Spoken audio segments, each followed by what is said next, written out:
Okay, so good morning, everyone, officially. Welcome to Tuesday. Any exciting news anyone would like to share? Exciting news? Not exciting news? Nothing? Everything's just kind of flat? Oh man. Yesterday was a bad day. Why was it a bad day? Someone stole my umbrella. Oh no. Then I had to borrow one from Maria, and when I came back home, it was so windy that the umbrella broke like 5 times. Oh no. Hey Tom. Good morning, Mike and Mike's class. Hello. How are we today? Good. Peter, you're here on time. What the hell happened? I don't know, it's a miracle. My God. Have you been doing drugs? No. You've been good. It's good to see you. I miss having you in my class, you know. I can So- join you one day. You can join me one day? Yeah. Wonderful. What's the pumpkin for?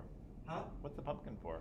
The music class is going to carve pumpkins today, and we're going to listen to spooky music and then do as little as possible. Ooh, like the Monster Mash?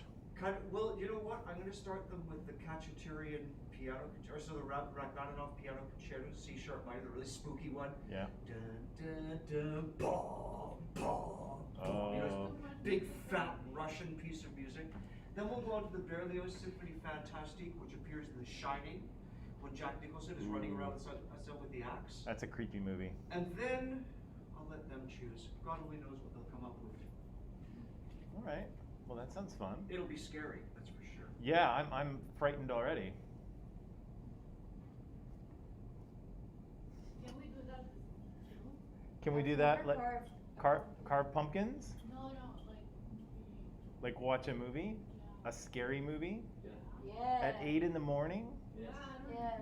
Well, see, we could, but I'd like worry that, Energized. well, yeah, but like people would be, oh, we're just watching a movie and then they wouldn't show up. I would. On time. With snacks. You wouldn't ghost me? No. No? I promise I'll come every day. You promise you'll come every day?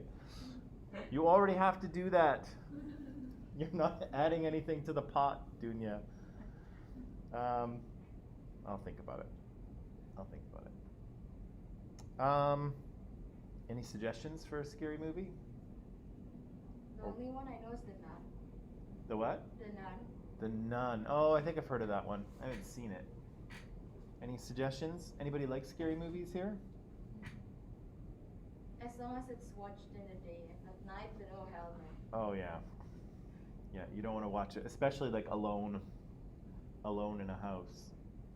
Although, this might interest you. Anybody here believe in ghosts? It's ghost day. Anybody believe in ghosts? I don't, but Until my I meet parents one. say they have seen. What's that? My parents say they have seen ghosts Really? in India. Interesting. Indian ghost. Peter? I mean, my friend also told me that his parents said he saw one time like there was a very weird situation. But then, if I don't see ghosts, I don't. Yeah. I've okay. never seen it. So until you see it, Yes, I'm thrilled to meet the ghost. you really? I read an article a while ago, and they were saying that one of the things that might account for people's ghost sightings are very low frequency vibrations, What is that? like sound waves that are so low that the human ear can't hear them. Okay, and so what they tend to cause, strangely enough, is if you're exposed to sound waves that are lower than you can hear, and I think it's something like 18 hertz or something like that, so it's way below what a human ear can hear. It actually causes feelings of fear in you, and sometimes it causes people to feel like they see something out of the corner of their eye. And the explanation, I don't know if this is true or not, but the explanation that the researcher suggested is that maybe like a long time ago when we lived in caves or something, like a cave collapse or an earthquake would be, like before a cave collapsed, you would get like a low frequency vibration. And that would cause fear, and it would allow you to sort of run out of the cave before the cave collapsed. I don't know if that's true, that's just his suggestion. But anyway, he tried it because he was working at a lab where people were starting to see, they kind of felt like something was going on, like ghosty, like they were, they'd be working there at night and they'd feel kind of like fearful and unsettled, and a few people thought they saw something, and so everyone was talking about ghosts, and even the hair on my neck, on my hair is standing up just talking about it. But turns out they got a new, like a furnace, like an HVAC system, and when the guy measured it, sure enough, it was producing subsonic frequencies. It was producing very low frequencies of sound that people couldn't hear, but it was causing them to react in this way. So maybe some ghost sightings can be explained by low frequency vibration, interestingly enough. Or maybe they're spirits from the underworld. There's one. Who from beyond the grave? Okay, shall we get started? Okay. I don't know if you thought that ghost thing was interesting. I thought it was kind of interesting. I find ghost stories really freaky, actually. They really freak me out. Although, strangely enough, I've excavated a lot of graves in Russia, and that never bothered me. What's what? Like, dug them up. You dig up graves I used to. for like a job, as a job? It was part of my graduate studies. Oh. So Were it like ancient graves or something? yeah, we were studying hunter-gatherers in Siberia. So we were digging up graves that were 5,000 years old or something. So I've dug up lots of skeletons, Ew. but no, they were all bones. They weren't juicy. Do you see anything? Did I see anything? Yeah. Like what? I don't know. Oh, like the ghost things? Did I see? No. Oh. Do you see anything when you were like Did I see anything like what? okay, what were you doing like that? Are they what? No, what were you doing like What that? was I doing? Yeah.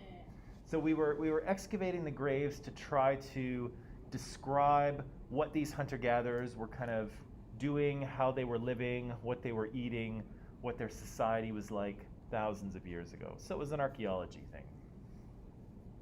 So, yeah, I dug up lots of graves, but yeah, I was never creeped out by that. But if you like tell me a ghost story, I'll get all like, ugh. I don't know. Have you ever had things like this? For example, like you're sitting in the room, and then there is a door.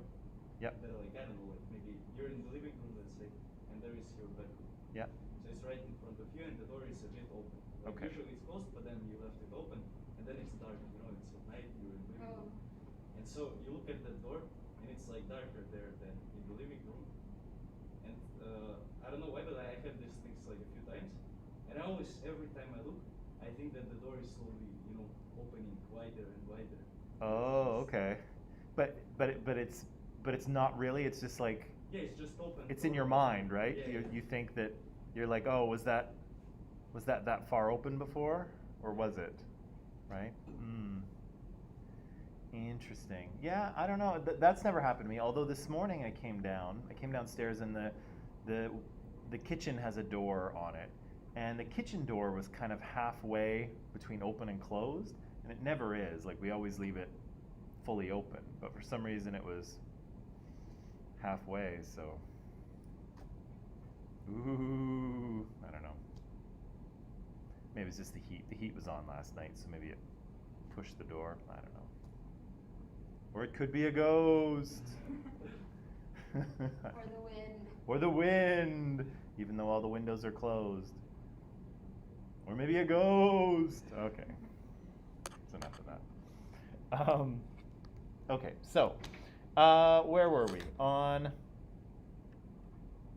yesterday. Oh, yes, right. Oh, yeah, right. So we had talked about misogyny and things in popular culture, and then we kind of moved on to look at this sort of dichotomy between, in the West anyway, between sort of appropriate sexual behavior, right? And again, the movies are a little different than real life, obviously, right? But again, in the movies, we often see that men are kind of congratulated for being very successful with women, right? Being successful with women makes a guy cool. Or if the movie is trying to present us with a cool guy, he tends to be very successful with women, right? But for women, it's often different, right? Their ability to be successful with men is not sort of congratulated. It's a bad thing, right? And women, we have all kinds of negative labels for women like this, which I will not repeat, but we came up with them yesterday. And so the question we were kind of asking is, why is this, right? Why do we have this kind of double standard between the sexual behavior of men and women? And so to talk about that, of course, we watched this TED Talk by Christopher Ryan, and I asked you a few questions about what his argument was and kind of what he meant by some of these things. And so we were kind of just remembering things yesterday about what he was talking about, right? It's some of the things that came up. Because did you find it was kind of a complicated talk to understand, or did you find it was just difficult to figure out the argument, or how did it go for you? It's okay if it was complicated. It's interesting. Yeah, it was kind of complicated, a little bit. Yeah, he was kind of all over. You know, he talks about a lot of different things. Do you want to kind of tell me what you remember, or do you want me to walk you through it, or how do you want to do this?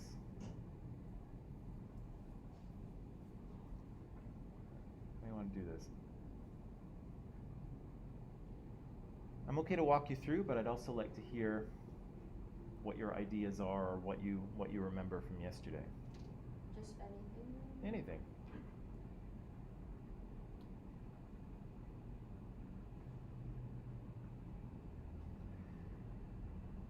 How about I'll give you a bit of a framework here.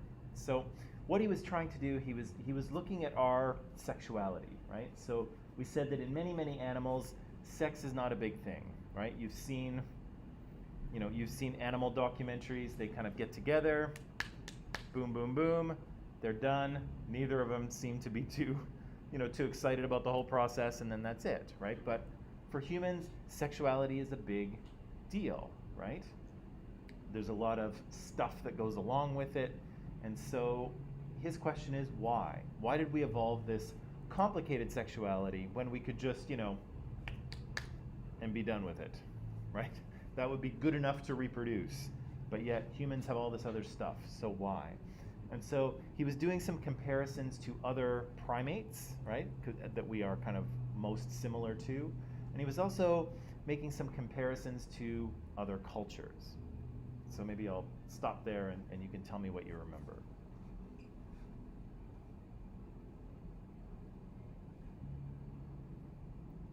Or do you remember nothing at all?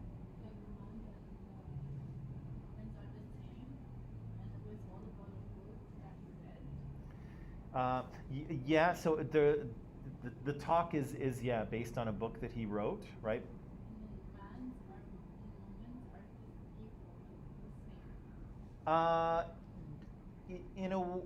Is this that last comment? Yeah. His last comment about men are from Africa and women are from Africa, right? So that was a reference to a relationship book that came out in the 1990s called Men Are From Mars, Women Are From Venus, right? And the author, again, I haven't read the book, so I can't say, but the author, I think, was trying to explain, why is it so difficult for men and women in relationships, right? And I think what the author was trying to suggest is that, there is this difference in sexuality, right? Men's sexuality is like this, women's sexuality is like this. And, Christopher Ryan is saying, no, that's not really what's going on here. We're not looking at a difference between the sexes, right? Male sexuality and female sexuality are not completely different things, right? They're kind of the same thing. So yeah, he kind of closed with that point. What else do you remember?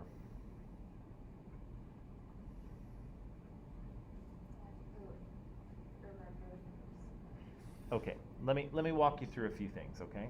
But do you promise, if you're confused about something, that you'll ask? Okay. So, one of the things he was doing at the beginning was he was comparing us to other apes, right? And so he said, and I'll leave this to you whether you believe it or not, but science, of course, says that we're apes, right? We're a different kind of primate, right? So he compares us to other apes. He talks about female copulatory vocal behavior, so whether females make noise during intercourse, whether they have external testicles, and whether they have, we know what testicles are, right? I don't have to explain that. Balls. Okay. and the ability of females for intercourse, right? And again, lots of animals are only, they only have sex at certain times of the month or only certain times of the year, right? When they're in heat. But our closest primates don't do that, right? And of course, humans have sex all the time, right? Whenever they kind of want to. And so he showed us this little chart, right? Which helped kind of summarize a few things. And here he's trying to compare us with other primates, right? So you can see these, guess I could have made that a little bit bigger, but you can see these other primates. You can see whether they have external testicles. You can see whether their females make noise when they have sex. You can see what their kind of mating system is, right? So we've got, if you look over at gibbons on the far right, they're monogamous, right? So they pair bond. There's one male and one female, and they just kind of stick together. Orangs are dispersed, so they're kind of solitary creatures, so they don't live in groups, orangutans. Gorillas are polygynous, but they usually have they have a harem, right? So there's one male, and then there's a bunch of females that he kind of mates with, right? And then there's chimps and bonobos that are promiscuous. So they're not monogamous, right? They don't pair bond, but they're not polygynous either. So they don't have a harem kind of system.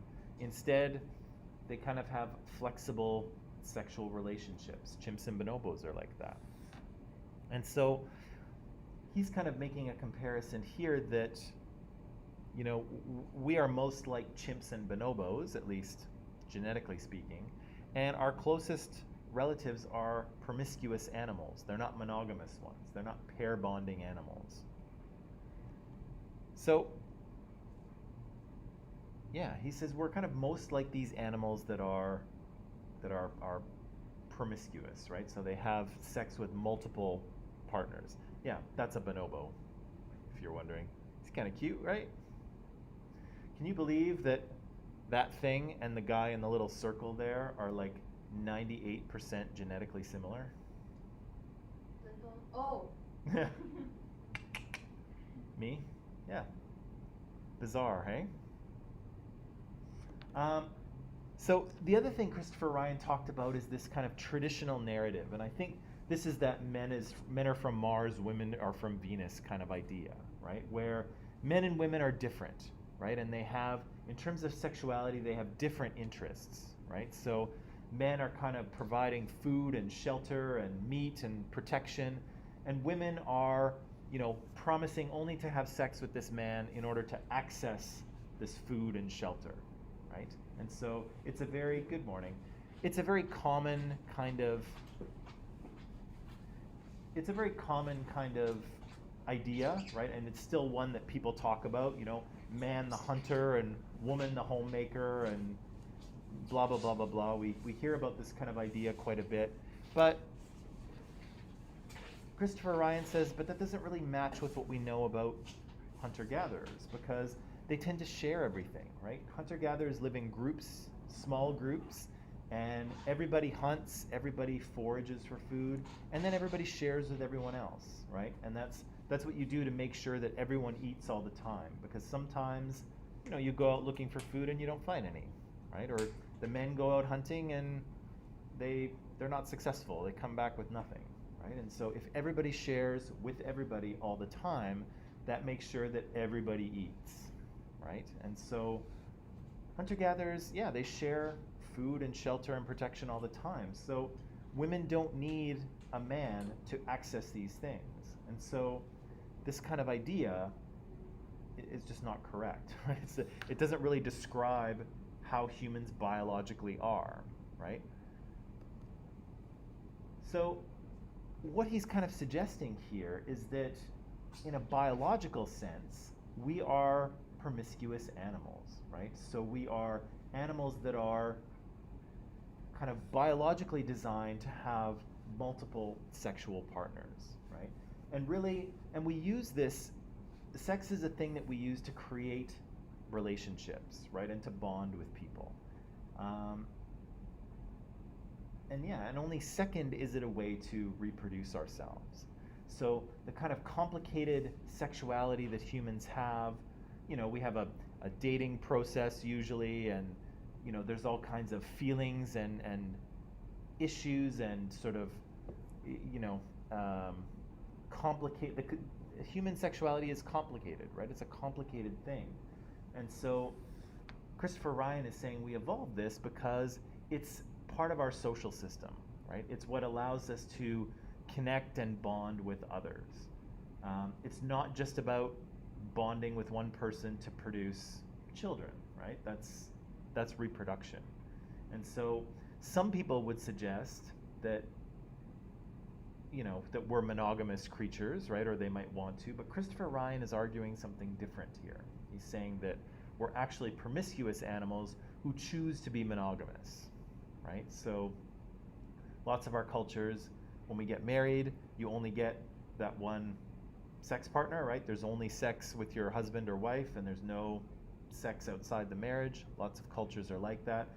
But Christopher Ryan is saying, but that's a choice, right? That's a choice that cultures make. That's socialization. Biologically speaking, it's not true, right? And what he's trying to say, this is a side note, but I'll say it. What he's trying to say here is that, people often, struggle with attraction to other people. Sometimes they have affairs. They cheat on their husband or on their wife. And it's confusing because many people think that, when you get married, that should be it, right? That they shouldn't be attracted to anyone else. And that's what he's talking about with this kind of shame and confusion, is that people do find that they're attracted to other people. And it's like, oh, but why am I? I'm married. And Christopher Ryan is saying you're still attracted to other people because you're not a biologically monogamous animal. You're a promiscuous animal who has chosen monogamy, right? And so you can choose to do that, but it doesn't mean you won't be attracted to other people, right? That was his comment about, just because you choose to be a vegetarian doesn't mean bacon stops smelling good. Yeah, that's what he's saying. You can choose to be monogamous, but you're not wired that way, right? You're not biologically wired to be that way. So that's kind of part of it.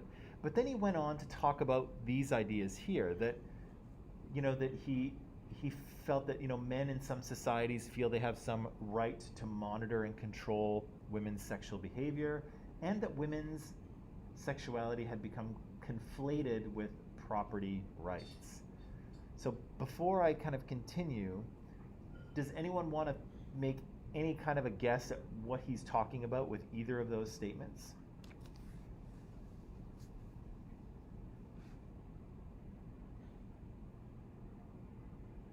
Or do you think either of those statements is correct in any way or true in any way? I guess because men portray themselves as very powerful. Yeah. They think they have the right on women's sexuality as well. Right. Because in my country, if a man engages with different women, as you said yesterday, they call playboy and it's cool. But when women does that, they tend to be more suspicious of why is she doing that. Yeah, it's a bad thing, right? So men think they have power over women's sexuality. Yeah. So there's definitely, in most societies there's a power difference, right? Men are the ones with the power. And yeah, they do control women's sexuality because men are kind of, like you said, congratulated for being successful with women, and women are like, oh, that's, if you're a, if you have multiple boyfriends or sexual partners, oh, that's, there's something wrong with you, right? You're an immoral person, right? Or you're an immoral or a somehow morally corrupt person, right? And so that's a control on sexuality, right? Where men are kind of getting high-fived and women are getting, right? Yeah, that's a control. What do others think? Anything? Is there any truth to these statements in any way? Well, what do you think? No, like these days, it's getting those kind of issues are like getting more popular and talked about and stuff. Yeah.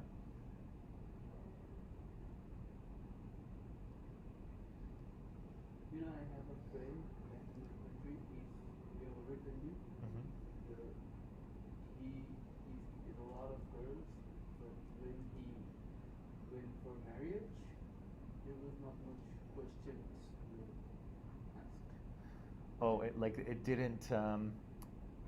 didn't make him any less desirable for marriage. Yeah, but when he went for marriage and he started looking for girls Yeah. to marry. Yeah. When his family started to set up a marriage for him, Mm-hmm. he was not like doubted in the society, knowing that he engaged with a lot of girls. Right. He's a guy, but I also have a female friend who also was engaged in her high school. During her high school, she also got engaged with a lot of boys. Yep. During her time of marriage, a lot of people ask questions like, she's not a good girl. Oh. She's engaged. Yeah. Right. That's also society. Yeah. Our society also thinks that it's okay for men to do such things, but not for women. Yeah. And I think in that respect, your society is not unique, Yeah. right? There are lots of societies that, again, if a man has lots of girlfriends or lots of sexual partners, he's cool, right? And when he goes to get married, his past doesn't work against him, right? It's like, oh, he's finally ready to settle down, right? He's gonna, and then it's like he gets the pat on the back for that too, right? He's getting high fives for all the women he sleeps with. And then when he finally settles down, he gets a pat on the back. Oh, good. He's finally ready to settle down. But there are still some places in India, yeah. Some villages where the villages are not that much developed. Yeah. There's still no electricity. In such type of villages, women are still killed when they're born. So like they don't want girl child. Yeah. They want boy child. I want the baby boy. Yeah. Well, that's another thing, but In that villages, if a man like marries a girl and the girl opposes that he's not a good man, he engages with a lot of girls, and even after marriage, I know they will cheat on me. yeah. Their mother said he's a guy, he can do stuff. Yeah. These statements are clear. Exactly, right? And so and lots of cultures are kind of like this, right? Where again it's men are either congratulated or their kind of behavior it's not a negative thing, but women doing the same thing they're bad girls, right? Right? And so let me give you a little bit of background, and Christopher Ryan mentions this, but I'm going to give you a little bit more. Here.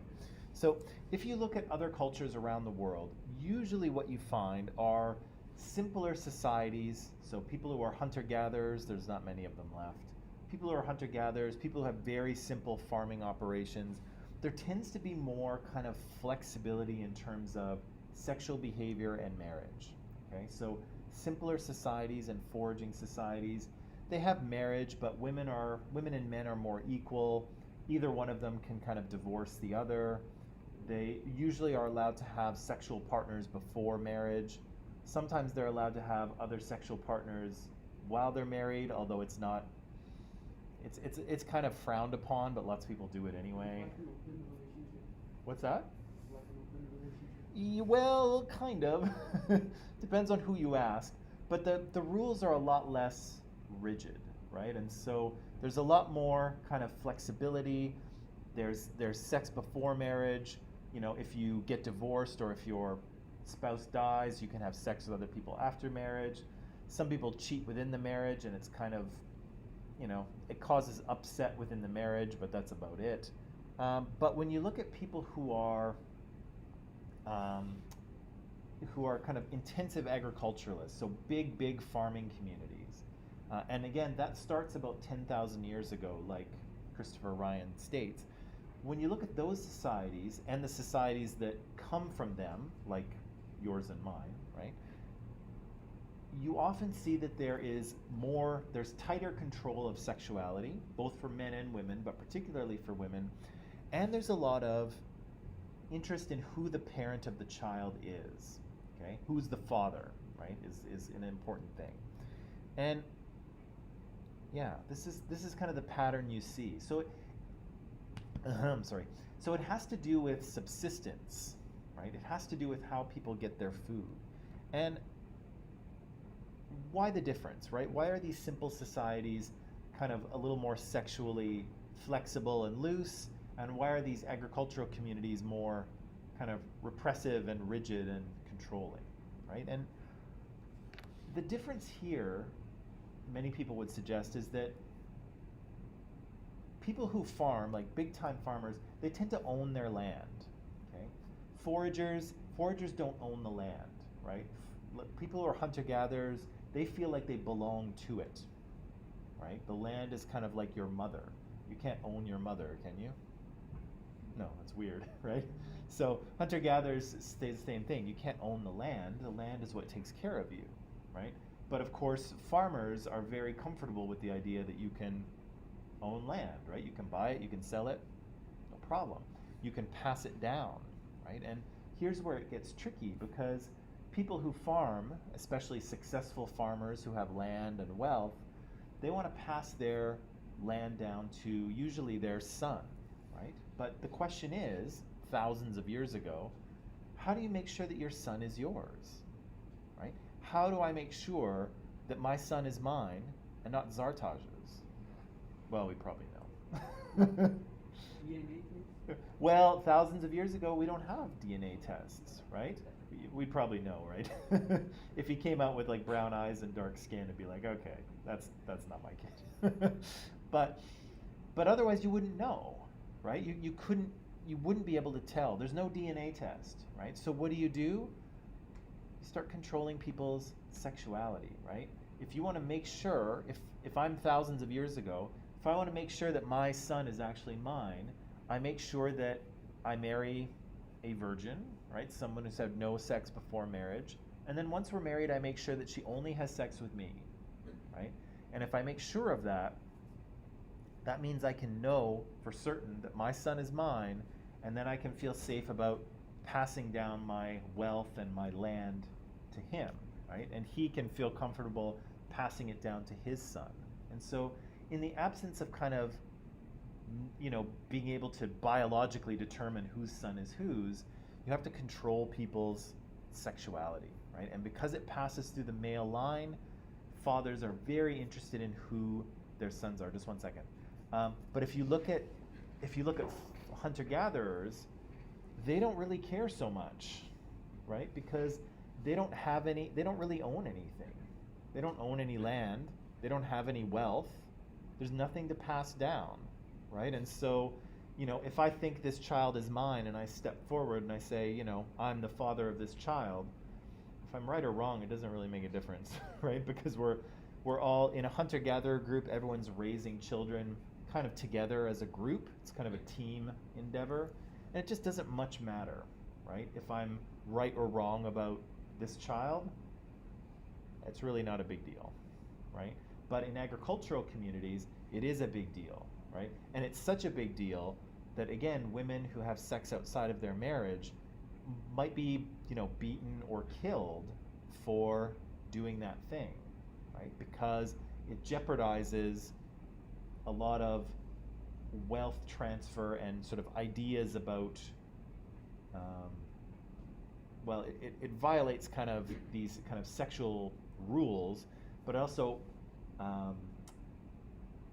jeopardizes the passing down of wealth, right? Sorry, Sartaj, what were you going to say? I want to know what is patrilineal What on the second point. patrilineal? Yeah. Patrilineal. So patris is father, and lineal is line. So something that's patrilineal has to do with how you trace your ancestry. So I could ask all of you. This is a kinship system thing, but are both your father's side and your mother's side of the family, are they both your relatives? Like, are they both included in your family? Sorry?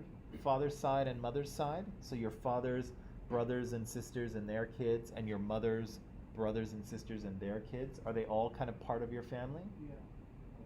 No? Yeah. I mean in theory, maybe not in practice. Yeah, Okay. Yeah, so if they are, that kind of means you have bilateral kinship, right? So you trace your ancestry through both sides. Would you say the father's side is more important than the mother's side, or are they kind of equal? I like my mom's side. Okay, and that's okay. It doesn't count for this, but that's okay. Yeah, so bilateral kinship means that both your mother's side and your father's side are parts of your family, and you trace your ancestry through them. Lots of agricultural communities only trace their lineage through the father's side, or the father's side is more important. It's like when two people get married, the woman is used the name of the husband. Exactly. But the husband doesn't use the name of the Exactly. Yeah. So yeah, women take their husband's name, and that's kind of evidence of that patrilineality, right? It keeps her in the father's. She's now part of the father's line. She's not part of her own line really anymore, right? And so yeah, there's kind of evidence of that in many societies. But yeah, so patrilineal that's where you get your inheritance. That's where you trace your ancestry. All of those things come through the father's side. So many anthropologists would say that this is actually the case, right? Is that it's not this kind of control of sexuality and this, sort of idea that there's no sex before marriage and there's only sex with one person in marriage. It's not a biological thing, right? It's a cultural thing, and it comes out of humans switched to agriculture starting about 10,000 years ago or so. But after marriage, isn't this the way it should be? Like both people are not allowed to have each other. Well, yes, according to many cultures, right? So that should is the culture stepping in and saying, these are the cultural rules, right? These are the behaviors that are acceptable. This is what you are not allowed to do anymore. And of course, when people get married, they commit to those rules, right? That's what you do when you say your vows, right? You're basically pledging to follow the cultural rules, right? I will not, you're the only one. I will cherish just you, and I will be with just you, and there's nobody else, right? And so there's a cultural expectation, and when you get married, there's, at least in the Western tradition, there's a vow, right, that you kind of promise to do that thing. And again, Christopher Ryan says that's great, right? You can choose to do that, and it's okay to choose to do that, but he's just saying, just so long as you know that that's not really how you're biologically wired, right? And so you will not, it's not, once you marry your husband or wife or whoever, it's not as if you will never find anyone else attractive ever again, right? Because you will, because that's just how we're wired. It doesn't mean that you can go out and do whatever you want, right? Because we're intelligent animals, we're responsible for our behavior, right? We have executive functioning, we can control what we do and what we don't do. But yeah, this is where he's suggesting it comes from, and this is where the double standard comes from as well, right? Because women's sexuality is more tightly controlled to ensure that men's son are actually theirs. And again, interestingly, it kind of persists, right? Because this sort of difference in control of sexual behavior between men and women, it comes from agriculture. But here in Canada, for instance, we're not really an agricultural society anymore, right? We used to be. What percentage of Canadians do you think are farmers? 0.25. How much? 0.25. 0.25? Actually, you're a little low, but it is pretty low. It's probably like 2%, right? No Canadians are farmers really anymore. But we I see a lot of people farming on the west side of the yeah, west bank. sure, but there's not many of them. There's far more people not farming. Horses, farm horses. Yes. Yeah. So we still have these ideas kind of left over in our culture, right? Because culture sometimes takes a while to change. So even though inheritance is no big deal anymore, you can leave stuff to your son, to your daughter, to your niece or nephew. You can leave it to your cat if you want. It doesn't matter, right? Inheritance is not a big deal. And paternity is not a big deal either, because you can do the DNA test very easily and find out if your kid is actually yours. But Isn't it expensive? yeah, but if you really want to know, you can do it. Especially if there's an inheritance. If there's big money in inheritance to figure out, it might be worth it. But still, it doesn't, even though it doesn't really matter anymore, paternity or inheritance, we still have this double standard, right? We still have this, idea that, women's sexual behavior has to be more tightly controlled. But again, most people are not quite sure why, right? They think of it as, well, it's a moral thing, right? It's an ethical thing. Sometimes it's a religious thing. Good girls don't behave that way, right? Or if you have lots of even a few sexual partners before marriage, that means that you won't love your husband properly, right? Or you'll be more likely to cheat on him later if you have sex before marriage, or. There's lots of other things attached to it, and yeah, it's kind of it's a justification after the fact, right? I think it really comes from this at the beginning, and then people kind of explain it in different ways. Does that make some sort of sense? And that's also what, I said that. Right. So this is also what he means when he said that women's sexuality became attached to property rights, right? Because women become so important to the transfer of property and wealth, in some cases they almost get to be thought of as part of that wealth, part of that system, right? Women almost become things that are owned by men, No, but that's almost the way. And even have you guys ever been to like a Western style wedding? Probably not. No, but I've seen it on the internet. Yeah, we've seen it on. You have? Okay. So we've seen it on the internet. We've been to one of them. We've seen them on TV. At the wedding ceremony, before the whole thing starts, right? The groom is up on the altar, right, standing there looking nervous, and I'm just teasing. And then where does the bride come from? The main door. Yeah, she main door's at the back of the church or whatever, right? And she walks down the aisle. The father usually. Bridesmaids. Yeah, the bridesmaids go first, and then she comes down, and yeah, her father walks her down the aisle. What do they call that? No idea.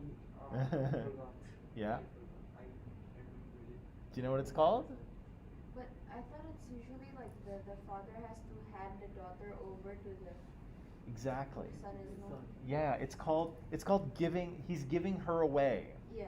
right? That's what that little practice is called, right? And so her father walks her down the aisle. He's probably got a little tear in his eye. It's very sweet, right? And he kisses her, and then he kind of sends her up to the altar, and he goes and sits down, right? And so, but historically speaking, he was very much giving her away, right? Because she was his responsibility, right? He took care of her, he provided for her, and now he's going to give her to this other guy who is now going to care for her and provide for her. And so she's almost like in a way, she's almost like a possession, right?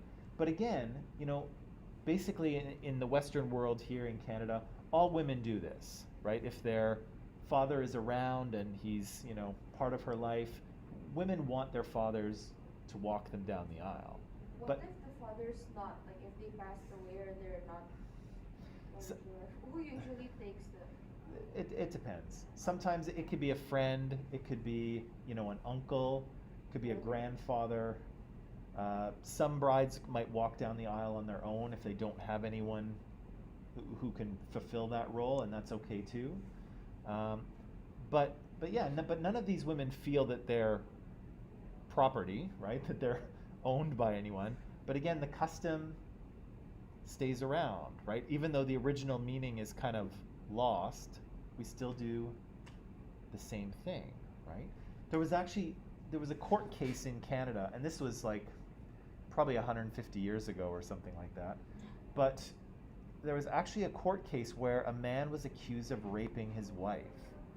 And I forget if it was the judge or the lawyer, but someone argued, I think the judge said that you can't do that. You can't rape your wife for the same reason that you can't steal your wallet. Right? Can you steal your own wallet? Of course not. Right? It belongs to you. You can't steal it. And therefore, you couldn't rape your wife because she's your wife. Right? And again, we don't, that kind of logic does not hold up today, right? That is, when someone says no and you continue on, that's sexual assault, right? It doesn't matter if she's married to you or not. But again, women were almost seen as property, right? Things that men kind of owned. And again, that's what Christopher Ryan was saying too, is that women's sexuality and property rights kind of became combined and became one and the same, right? In order to ensure the transfer of property, you had to control sexuality of both men and women, but much more so for women, right? And again, it's not a biological thing. It's not a difference in sexuality. It comes from agriculture, right? And then it gets worked into various cultures in different kind of ways. And so, it's kind of an economic thing, but it also becomes a religious thing and a moral thing, right? Where, good girls don't do that, right? Or, if you do that, somehow it is religiously problematic, right? God will be upset. And so there's lots of kind of other things that get added onto it, but anthropologists would say that, it comes from this switch to agriculture and the kind of need to pass wealth down through the male line. And again, only way to make sure that your son is yours, thousands of years ago, is to control sexuality, right? Make sure that your wife only has sex with you, then you know that your son is yours, not Zartaja's. And so Harry says here that, but inheritance is a big deal in many other parts of the world, definitely, right? And I think we could similarly say that the control of sexuality, and particularly of women's, is also a big deal in other places in the world too, right? And so, again, maybe we'll take a break here, but maybe I'll just end by saying, people's sexual behavior is their own choice, right? And it has a lot to do with your upbringing and your religion and your socialization, right? And so you don't really have to go along with what Christopher Ryan says if you don't want to.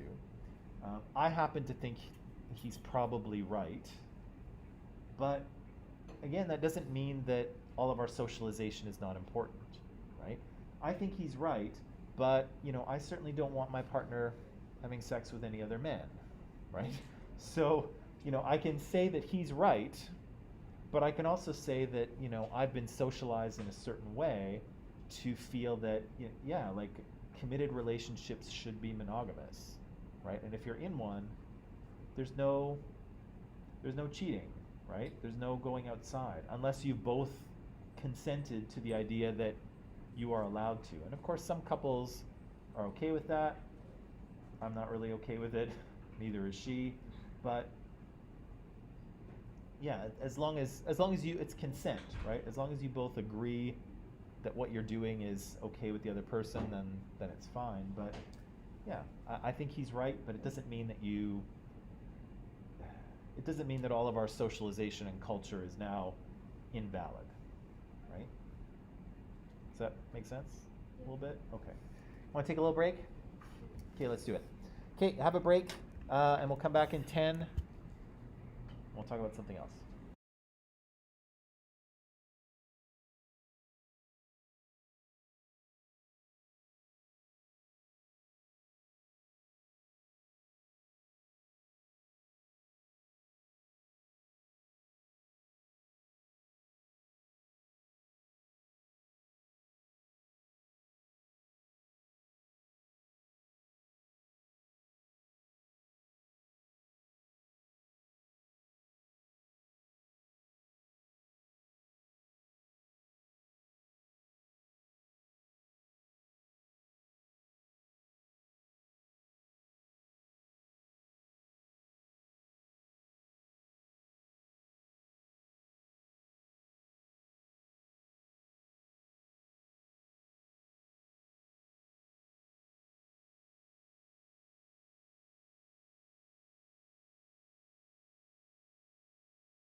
There we go.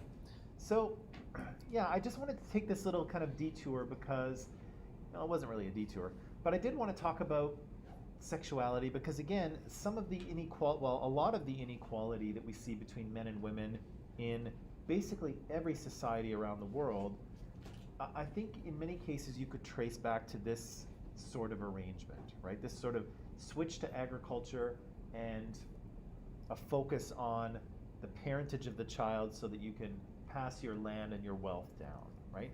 And again, even though, many societies kind of move on, Harry points out here that inheritance is a big deal in certain parts of the world. Definitely is, right? The laws and customs are going to be different depending on what society you're in.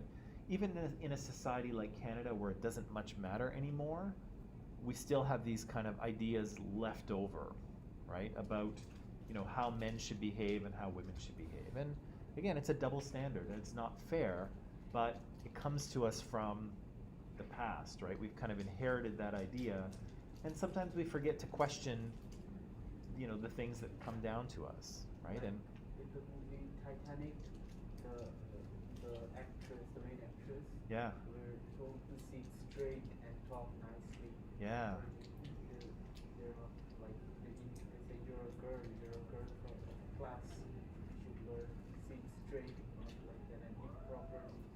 yeah. And That- she used to get like that. I cannot do that. There's a lot of, a lot of those are kind of like cultural norms, right? Social norms and manners.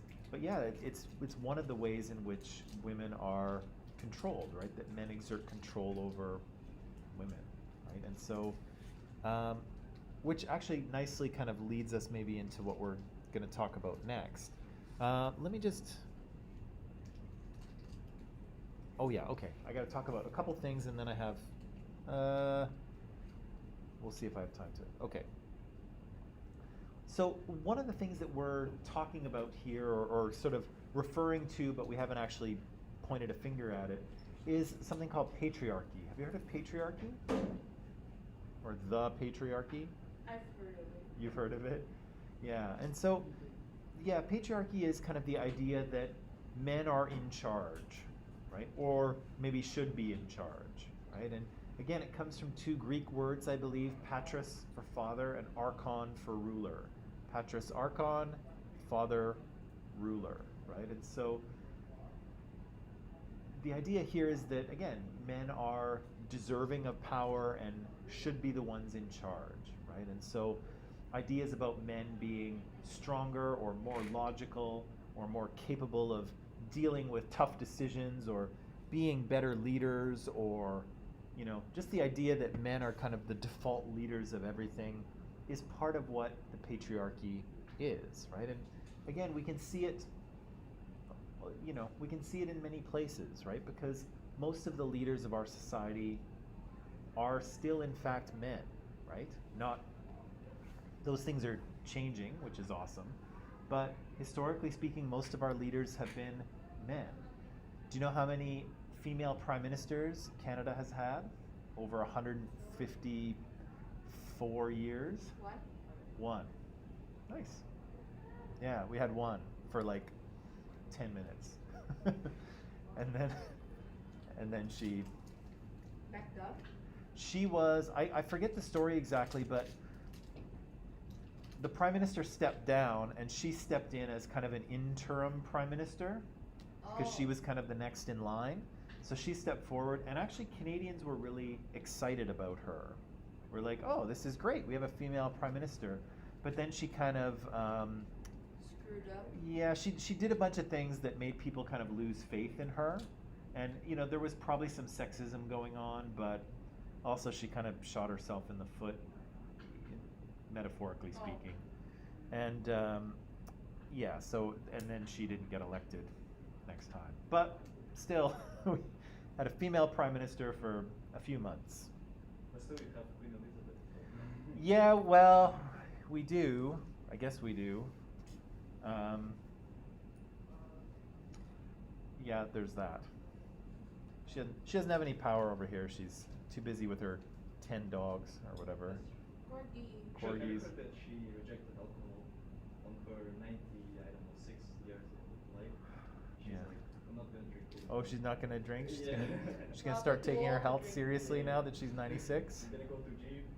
Oh gosh. For more than 20 years, Mike had been ruled by two female. What's prime that? ministers. Two female prime ministers? Yeah. Bangladesh is ruled by two female prime ministers from past more than 20 years. Yeah. That's great, right? And but yeah, that's awesome. But again, too often we see that men are the ones who are in charge or seen as the ones who are superior in some way, right?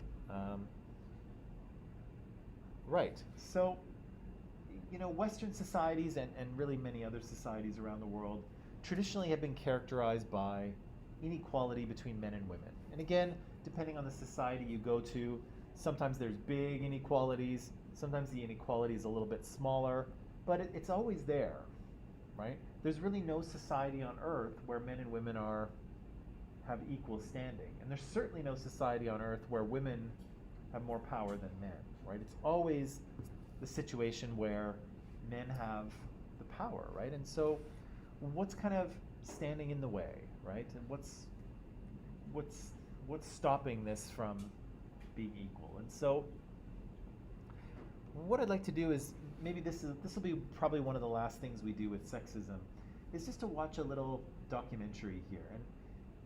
And it's from the BBC, and what our narrator is going to do is he's going to talk to some young women from all around the globe. So he's going to go to Iceland, he's going to go to the UK, he's going to go to Jordan, and he's going to go to Lesotho. So he's going to go to all these countries, talk to some young people and some young women in particular, and just to sort of see what their experiences are. Cultures that people live in. Yeah, but just kind of see what their experiences are in their respective cultures, okay? And so what I'd like you to do, of course, is to pay attention to these questions, okay? So first of all, how are boys or girls or men and women, how are they kind of socialized differently in these two cultures, okay? Second question, what kind of limits, what kind of barriers do some of these girls feel are in place, right? What's kind of holding them back, okay? Which I think is actually my third question, is it not? Yeah. Is that what is actually standing in the way, right? Why are we finding it so difficult to achieve equality for men and women in any society, right? Either our own or the ones that we see in the documentary, okay? So I'm just going to pop this into Microsoft Teams, as I usually do.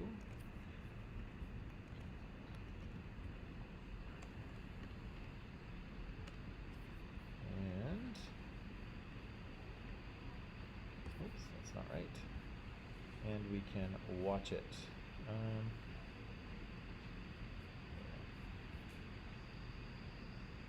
Any questions before we start? No? Okay. Let's see.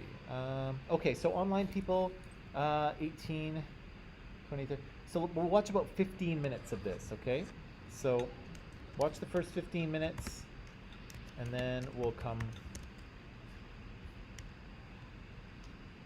back, okay? So, link and questions in Microsoft Teams. Online people, we'll see you in just a few minutes, okay?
So let's hit the brakes there. Ooh. Yeah, it is. Hold on. Oh boy.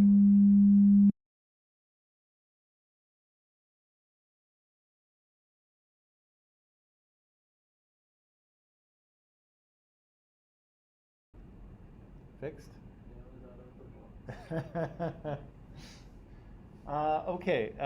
Yes. Okay. I think everything's working. So, almost everything. It was video output. Okay. I want to do this. So, so far we've met. Are there 4 girls? There's Vigdis in Iceland. Shushu, well, that's how it's spelled, right? But it's Shui, Shui in Lesotho, Lulu in UK, and Mira here in Jordan, right? So, 4 girls. What are we? You know what? We don't have any time left. That's all for today. Come back tomorrow. We'll talk about these 4 girls, what they have to say, and what we can learn from this short documentary. Have a nice afternoon. Don't forget, tomorrow is apparently Midwestern Dad Day. What? Tomorrow what? What is that? That's a thing, apparently. I don't even know what that is. I think just dress like a dad. Or if you need a fashion reference, just dress like I me. don't have a golf t-shirt. I want Yeah. to dress like my dad, but I don't have the golf t-shirts. You can dress like me. I'm kind of daddy-like. Bye, Dunya. Okay, see you guys tomorrow, okay? Bye. Have a nice afternoon.